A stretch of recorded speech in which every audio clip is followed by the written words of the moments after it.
नमस्कार, मैं हूं कनुप्रिया सत्तन और आप देख रहे हैं लाइव टीवी समाचार। आइए नजर डालते हैं आज की कुछ खास खबरों। रावण के दादा की तपोभूमि रही है काली चौड़। काठ गोदाम रिपोर्टर रमाकांत पंत। जनपद नैनीताल में काठ गोदाम के निकट गोलापार क्षेत्र में स्थित काली चौड़ की महिमा प्राचीन काल से परम पूजनीय है। देवी के इस दरबार में पहुंचकर हमारे विशेष संवाददाता रमाकांत पंत ने स्थानीय भक्तजनों से बातचीत की। आइए जानते हैं जिसने क्या कुछ कहा। नमस्कार, मैं रमाकांत पंत और इस वक्त आप देख रहे हैं राष्ट्रीय न्यूज चैनल लाइव टीवी समाचार और मैं मौजूद हूं उत्तराखंड के प्रसिद्ध शक्ति स्थल कालीचौड़ मंदिर में। यह स्थान काठगोदाम के निकट रियावान वन में स्थित है और पौराणिक काल से परम पूजनीय है। इसी स्थान पर महर्षि पुलस्त ऋषि ने तपस्या की, ऐसा माना जाता है। गुरु गोरखनाथ जी की यह तपोभूमि रही है।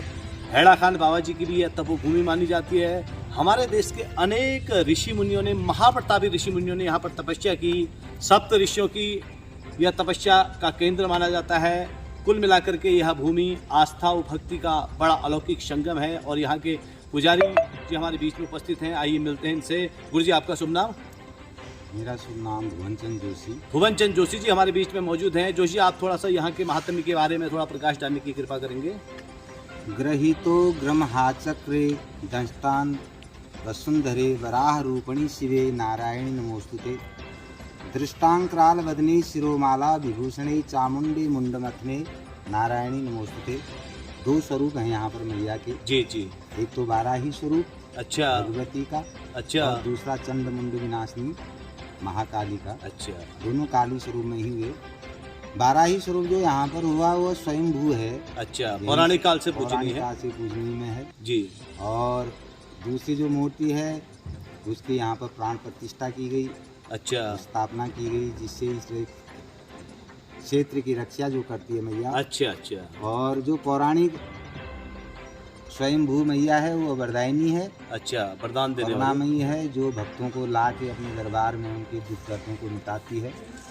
भूला भटका दुखी इंसान इनकी शरण में अच्छा, खींचा चला आता है। यह विशेषता है। यह विशेषता है। अच्छा, यहाँ मुझे की। एक चीज मैं ये जानना चाहूँगा। ये माना जाता है कि ये महर्षि मार्कंडेय ऋषि की तपोभूमि भी मानी जाती है दंत कथाओं में, और पुलस्त ऋषि की भी तपोभूमि का वर्णन कहीं पर इसका स्कंद पुराण आदि में जिक्र मिलता है। तो इसमें आपका मत क्या है? अब जो इसका पौराणिक जो शास्त्र हैं उनमें अगर कहीं पर इसके बारे में कोई वृत्तांत आता है तो उसके बारे में तो हमें अधिक जानकारी नहीं है। अच्छा। लेकिन जिन बाबाओं के द्वारा यहाँ पर मैया को पूजन में लिया गया, अच्छा, उनकी कही हुई बात हमारे लिए ज्यादा महत्व रखती है। ठीक। तो उनके कहने के अनुसार मतलब ये सप्त ऋषियों की तपोभूमि थी जी, और मार्कंडेय ऋषि का गुरुकुल था। अच्छा। और उनका गुरुकुल होने के नाते इस जगह का जो सौंदर्य है वो भी अपने आप में दिखाई देता है यहाँ पर कि कोई बस्ती यहाँ पर पहले बसी हो। जी जी। क्योंकि यहाँ पर जो पत्थरों में मतलब उखल हैं और इस तरह के कई चीजें हैं, और नजदीक में पानी है, पानी का स्रोत है, और ऊपर खेत खलिहान, इस तरह के खेत सीढ़ीनुमा अभी भी दिखते हैं। जी जी। तो ये जंगल में ये चीजें जो हैं ये किसी जमाने में यहाँ पर ये चीज थी। अच्छा। कुछ न कुछ यहाँ था, ऐसा मतलब प्रतीत होता है। अच्छा। और दूसरा जो है सप्त ऋषियों की तपोभूमि है, इसका प्रमाण यहाँ पर क्या है? एक तो यहाँ पर दीमक वाली मिट्टी बहुत ज्यादा है। अच्छा, दीमक वाली। हाँ, कहते हैं जिस जगह पर दीमक वाली मिट्टी होती है वह जगह अपने आप में जागृत होती है। अच्छा, दीमक वाली मिट्टी का मतलब बड़ा पौराणिक महत्व है। पौराणिक। अच्छा, ये शिवार्चन वगैरह में भी इनकी शिवपिंडियाँ बनती है। हाँ। इसका क्या कारण है?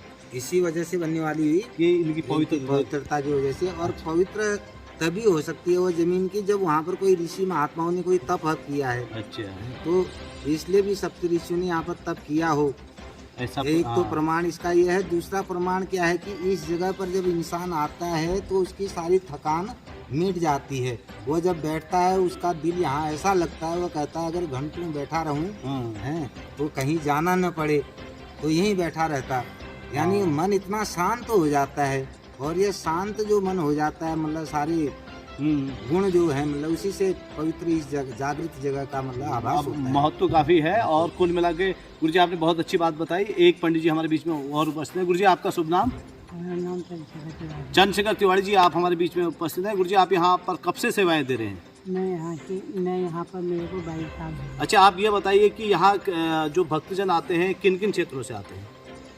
बहुत दूर दिल्ली और अच्छा। चंडीगढ़ और लखनऊ, इलाहाबाद, अच्छा। बहुत दूर बहुत दूर दूर से। दूर से आते हैं। कुल मिलाकर के यह जो प्राचीन मंदिर है माता कालिका का, यह आस्था व भक्ति का अलौकिक संगम है। दूर दराज क्षेत्रों से भक्तजन यहाँ पहुंचकर अपने आराधना के श्रद्धा पुष्प माँ के चरणों में अर्पित करते हैं। और कहा जाता है कि जो भी प्राणी अपने आराधना के श्रद्धा पुष्प कालीचौड़ दरबार में पहुंच करके माँ काली के चरणों में अर्पित करता है, उसके रोग शोक दुख दरिद्र एवं महान विपदाओं का हरण हो जाता है। यही कारण है कि काली काली महाकाली काली के परमेश्वरी सर्वानंद करो देवी नारायणी नमोस्तुते, सभी को आनंद प्रदान करने वाली, सभी को वैभव प्रदान करने वाली काली चौड़ की इस भूमि से मैं रमाकांत पंत, धन्यवाद। एक आस्थावान भक्त हमारे बीच में पहुंचे हुए हैं। आपका शुभ नाम?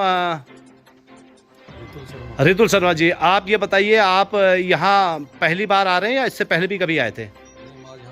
पहली बार आ रहे हैं। तो आपका इस क्षेत्र का जो ये वातावरण है, सौंदर्यशाली वातावरण और मंदिर का आभा मंडल, आप यहाँ पहुँच के कैसा महसूस कर रहे हैं? बहुत ही अच्छा महसूस कर रहा हूँ जी। शांत क्षेत्र है, शांति क्षेत्र है। तो आप निकट भविष्य में आपका आगमन यहाँ होता रहेगा, क्या आपको लगता है? भविष्य में हम यहाँ पे आते रहेंगे। अच्छा, दोबारा आएंगे, लेकिन आज पहली बार आए हैं और आज आपको बहुत ही बढ़िया लगा और ये आप बहुत अच्छा लगा ना? बहुत ही सुंदर, बहुत ही सुंदर।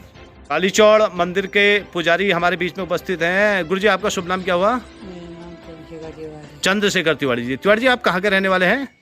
मैं डिस्ट्रिक्ट अल्मोड़ा होता है अच्छा। और बगोली पोखर बिंता हाँ के गांव में नायल है। हाँ। अच्छा, नायल गांव के हैं आप? हाँ, अच्छा, आप ये बताइए कि यहाँ आप कब से पूजा अर्चना का दायित्व संभाले हुए हैं? मेरे को यहाँ 22 साल हो गए। हाँ। और 22 साल के भीतर आपने जो है कुल मिला के क्या महसूस किया? यहाँ पर कैसी शक्ति विराजमान है? मतलब कैसा लगता है आपको? बहुत बढ़िया लगता है। अच्छा, मनो शांति, तो शांति मिलती है। बहुत अच्छा लगता है। बहुत बढ़िया। तो यहाँ कहाँ के भक्त आते हैं? आप तो काफ़ी पुराने पंडित जी हैं, मैं समझता हूँ वर्षों आपको हो गए। और चंडीगढ़, देहरादून, अच्छा। और बंगाल, बहुत लोग। अच्छा, काफ़ी दूर दूर के क्षेत्र आते हैं। चलिए, और यहाँ पूजा अर्चना जैसे मेलों के अवसर पर कितनी भीड़ रहती है जब मेले? शिवरात्रि ज़्यादा भीड़ शिवरात्रि को रहती है। अच्छा। और नवरात्रि को भी रहती है, मतलब सबसे ज़्यादा भीड़ रहती है शिवरात्रि को। अच्छा, सबसे ज़्यादा भीड़ शिवरात्रि को रहती है। चलिए तिवारी जी, बहुत बहुत धन्यवाद, आपने अपना अमूल्य समय दिया। जय हो।